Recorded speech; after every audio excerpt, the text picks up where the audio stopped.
Selamat berjumpa Bapak Ibu Saudara-saudari, para pengikut setia Sampan. Saya Pater Domi KVSVD kembali menyapa Anda sekalian dimanapun saat ini Anda berada melalui renungan harian.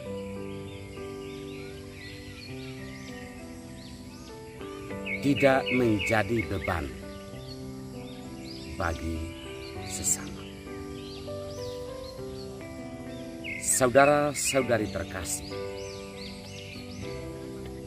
prinsip hidup yang menurut saya penting adalah tidak menjadi beban bagi orang lain. Sebenarnya prinsip ini juga mestinya menjadi prinsip pelayanan atau seorang pelayan dimanapun atau kemanapun hidup, tidak menjadi beban bagi sesama.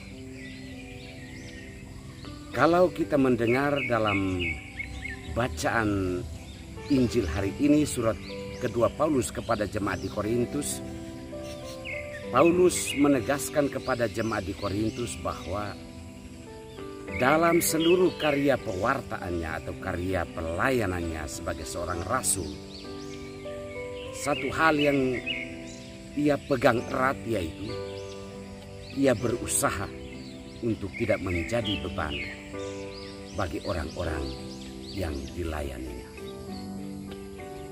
Tentunya maknanya luas, bahwa baik ajaran maupun dalam biaya hidup, Paulus berusaha untuk mencukupkan diri dengan apa yang ada. Karena mungkin keyakinan Paulus bahwa pekerjaan yang ia jalankan atau ia lakukan itu bukan pekerjaan pribadi, tetapi adalah pekerjaan Allah. Nah, jika pekerjaan ini adalah pekerjaan Allah, maka Allah pasti menjamin lewat berbagai macam cara. Sehingga Paulus tidak perlu memerangkan beberapa cara hidup supaya menarik sekian banyak perhatian atau donasi dari umat, supaya ia bisa hidup, supaya ia bisa populer. Saudara-saudari terkasih, hari ini dalam Injil Yesus mengajarkan doa kepada murid-muridnya. Dua hal yang menurut saya menarik dari perikop tentang ajaran tentang doa ini. Awal membuka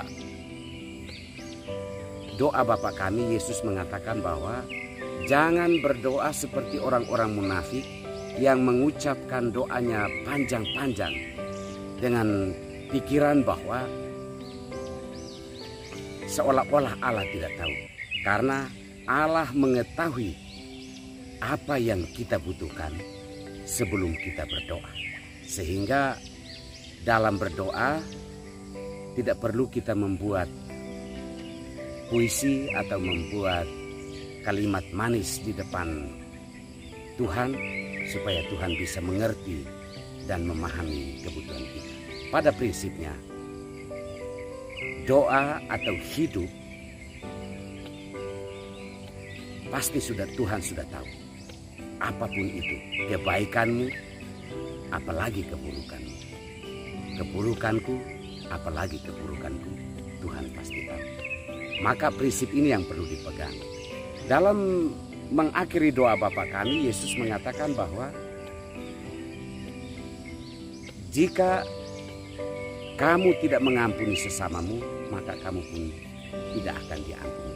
Menurut saya ini prinsip doa atau prinsip hidup yang kedua, bahwa dalam hidup dua hal ini penting. Yang pertama bahwa kita harus yakin Tuhan memenuhi kebutuhan kita sehingga kita tidak menjadi beban orang lain. Dan yang berikut adalah kita perlu berdamai dengan orang. Hidup berdamai dengan orang dan tidak menciptakan persoalan-persoalan yang tidak penting dengan sesama kita. Saudara-saudariku terkasih, tidak menjadi beban bagi sesama dalam arti bahwa berjuang untuk mencukupkan hidup ini apa adanya. Dan yang berikut adalah dengan keyakinan bahwa Tuhan pasti memenuhi segala kebutuhan kita. Dan yang berikut adalah bahwa kita berusaha supaya hidup berdamai dengan sesama kita. Sehingga percecokan, perseteruan, iri hati, kecemburuan itu tidak menjadi beban bagi kita sendiri dan bagi orang lain. Mari kita hidup berdamai dengan sesama kita, hidup apa adanya dan berjuang supaya tidak menjadi beban bagi sesama. Kita berdoa mohon berkat. Tuhan, terima kasih untuk sabdamu hari ini. Berikanlah kami kekuatan untuk mampu menjalankannya di dalam hidup kami. Kami sadar kami ini manusia lemah yang bisa saja melalaikan apa yang Kau kehendaki bagi kami. Oleh karena itu turunkanlah rahmat dan berkat-Mu bagi kami semua sepanjang hari ini. Semoga kami mampu mengamalkan sabda-Mu dalam hidup kami. Berkatilah keluarga, saudara-saudari, terutama semua orang yang membutuhkan pertolongan-Mu, mereka yang terbeban berat dan mereka yang sedang menderita sakit. Semoga Engkau menurunkan rahmat dan berkat-Mu bagi kami hari ini. Bapa dan Putra dan Roh Kudus. Amin.